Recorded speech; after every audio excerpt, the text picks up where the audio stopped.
Welcome to CAPS 13 News. I'm Tori Whalen. While we're in the middle of the presidential primary season, there will be another election happening right here at Pittsburg State. The Student Government Association held their second election meeting in Kansas Room 4 of the Overman Student Center on Wednesday. The meetings are in preparation for the upcoming SGA elections. If you're interested in running during the next election, you don't have to be a part of SGA. Like, one of the things we struggle with student involvement is getting them to vote. Yeah, it's a lot of PR stuff too. We make a lot of little posters and things like that we have to send out because, students don't. I met a student today that didn't know what Gorilla Engage was. So a lot of it's just trying to teach them that, and then hopefully, maybe get some more people to run in general. But if you know any Pittsburg State faculty member worthy of winning the Michael Tilford Award, you should nominate them as soon as possible. The award is for recognition of diversity in teaching and is for someone who shows great leadership and practices the ideals of diversity, equity, and inclusion through their teaching. Students, faculty, and staff are encouraged to nominate one or more candidates for the award by March 20th. Last Saturday, the Barbara Rondelli Kansas statewide classical voice competition was held at the Bicknell Family Center for the Arts. This was the fourth year since this competition first started. There were 4 categories: sopranos, mezzo-sopranos, tenors, and baritone bass, each with 4 students, totaling 16 students competing. The 4 winners in each category performed a song of their choosing in a winner's concert, and each won $1,500. Once the competition was over, a reception was held in the gallery with food and drinks for the patrons to enjoy. The competition was named after Barbara Rondelli Perry, a former Pitt State student in 1956. A scholarship awarded to vocal students was named after Rondelli at Pittsburg State University, endowed by Rondelli's late husband, Dr. Richard Perry, in 2005. She has studied at the Royal Academy of Music in London, became a faculty member for the Department of Music at the University of Toledo in 1975, and was given the Meritorious Achievement Award by Pittsburg State in 2000. She has received many awards and soloist roles in many different countries. Of course, I have a daughter, and that's wonderful too. 2 great loves and 2 great husbands. Musically, I think probably being able to do so many operatic major roles and the whole atmosphere of the theater is wonderful. Rondelli also received recognition at the competition for the foundation and as a member of the President's Society in Pittsburgh. Coming up on CAPS 13, students head to Kansas City for a unique experience. That's after the break. Hey Gorilla Nation, this is Stu Height, Chief of Police here at Pittsburg State. Hope you're off to a great semester, and we want to just give you a couple of reminders of how to take care of your valuables. Please don't ever leave them unattended for any length of time at all. We live on a very safe campus and a very safe community, but you can never be too safe. So if you ever need anything, if you have any questions, any concerns about anything ranging from parking or just safety and security, please feel free to call us anytime, 24 hours a day, 7 days a week. Go Gorillas! Selfless service is the principle that guides Army National Guard soldiers to be ready whenever disaster strikes. They have a stake in the well-being of the neighborhoods where they live and work. They train part-time to be ready to serve at all times. Selfless service, it's what inspires the men and women of the Army National Guard to be part of something greater than themselves.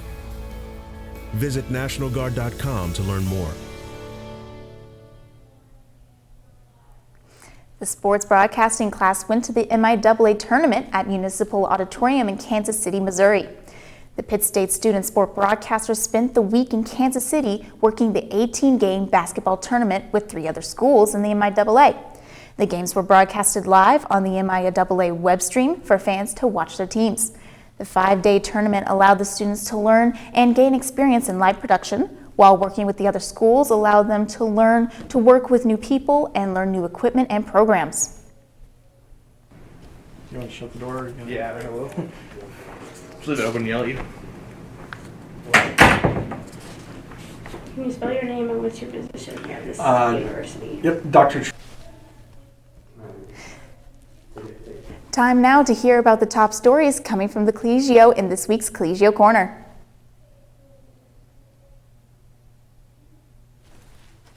Hi, this is Emily Rubel, Managing Editor of the Collegio. In this week's edition of the Collegio, we have coverage of the widespread coronavirus and tips and news you should know about COVID-19. We are also posting a more in-depth article on our website on Friday morning.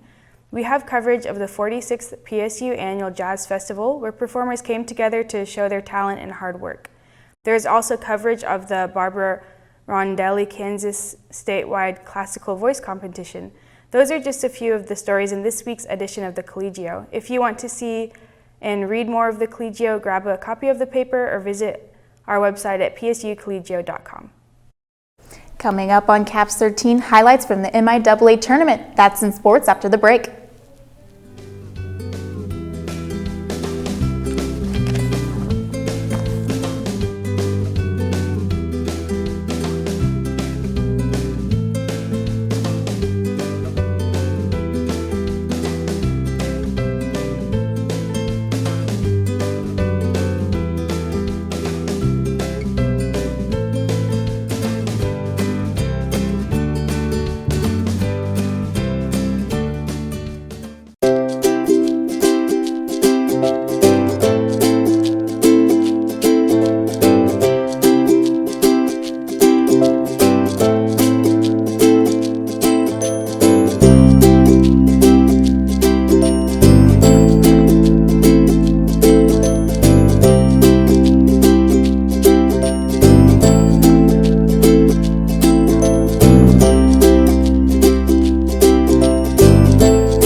Top 10 teams in the MIAA standings qualified for the MIAA tournament at Municipal Auditorium in Kansas City, Missouri. The tournament action at Kansas City began Wednesday, March 4th, with championship Sunday, March 8th, as conference champions earn automatic qualifying to the 2020 NCAA Division II National Tournament. The women's bracket top-seeded Central Missouri beat number 2 seed Emporia State 82-75. In the men's bracket, the Northwest Missouri State Bearcats claimed their 5th straight MIAA tournament championship and 9th overall with a 78-76 win over Missouri Southern. Both teams head to the NCAA tournament later this week. Pitt State women's basketball team played the number 5 seed Fort Hays State University last Friday in the MIAA postseason tournament. Starting in the first quarter, Athena Alvarado gets the rebound and tosses the ball to Kaylee DeMitz. DeMitz jogs down to the court and nails a three-pointer. Gegg runs in the middle and throws the ball over to Maher to put up another 3. At halftime, the Lady Tigers were up 29-23 over the Gorillas. Starting off the second half, DeMitz passes to Williams and Williams shoots a 3. DeMitz steals the ball and takes it down the court for a layup. Later, DeMitz passes to Williams over to Sydney Crane for 3 points. The Lady Tigers pulled away in the fourth quarter to defeat PSU 69-53. The Lady Gorillas end their season with a 17-11 overall record. After the PSU men's team defeated the Lopers 79-76 in overtime, the Gorillas moved on to play Rogers State in round 2. A.J. Walker makes his way down the court and puts up the first 3 points. Next, we have Walker over to Jacoby Womack for another 3-pointer. Walker runs in, misses the layup. Xavier Womack tips the ball in the basket at the buzzer, making PSU down by only 5 at halftime. Christian Edmondson blocks a layup. Dejon Waters Jr. finds the ball after a turnover from RSU. Jacoby Womack misses a jumper at the buzzer to end the game 69-71 Rogers State. The Gorillas ended their season with a 12-18 record. Sophomore forward Leighton Hartloff talks about the tournament and what he's looking forward to next season. It was really cool because we knew what we had and we knew what talent we had. We just had to put it all together. So seeing it finally come together at the end just made everybody proud. I'm personally ready to play more. We have some guys from overseas that are coming that'll change up the pace of the game. I'm just excited for new guys and see what we can do. Hopefully we don't get a 10 seed. Hopefully we get a better one so we can go farther in the tournament. We'll be right back right after this. Hey, what's up, guys? Thanks for coming to help me study for this test.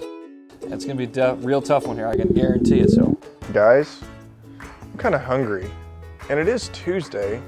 Couldn't we get some tacos? Tacos? I hate Mexican food. Why don't we try something a little less bold? Like subs. Subs? That's literally the worst idea you've ever thought of. Have you ever thought about pizza maybe? How about something better than that? Pizza is gonna take like half an hour. Are you kidding me? Obviously, we all know that barbecue is the move. Guys,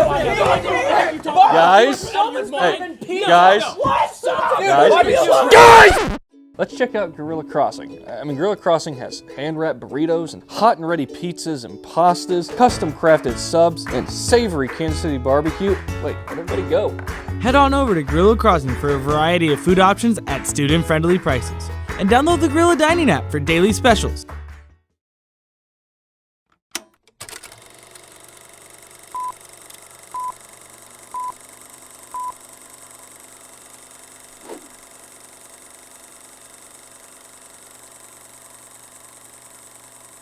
The Way Back stars Ben Affleck as Jack Cunningham, an alcoholic who was a high school basketball prodigy but decided to walk away from the game, ultimately forfeiting his future. Years later, when he reluctantly accepts a coaching job at his alma mater, he may just get his one last shot at redemption.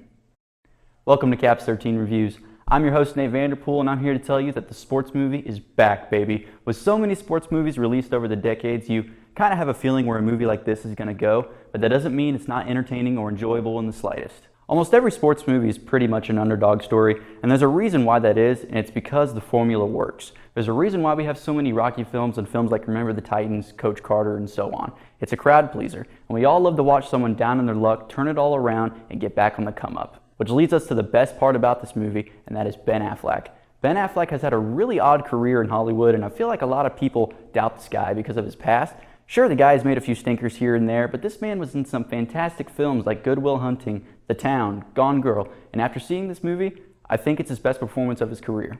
Behind the scenes, Ben Affleck has been on record about having substance abuse issues in the past, and you can tell that this is a very personal performance. It almost seemed cathartic in a way for him to be in this movie, and what I really appreciated was that this is not a look-at-me performance at all. There's a lot of subtlety with his character, and you can tell that this is a man running away from something which made his performance in the movie as a whole feel very realistic. There were a few things that I wanted to see more of throughout the film, and the main thing was the coach and players dynamic. You hardly get to know any of these players on the team, which makes it hard to connect with them, but some of their acting wasn't exactly the best, so it didn't bother me that much. And obviously this movie is going to be predictable at moments, and you can guess where things are going to go and what's going to happen, but there's a point in the final act which left me speechless, and from that point I didn't know what to expect going forward, which I found to be fresh for a film like this. So to wrap things up, this movie honestly came as a big surprise to me.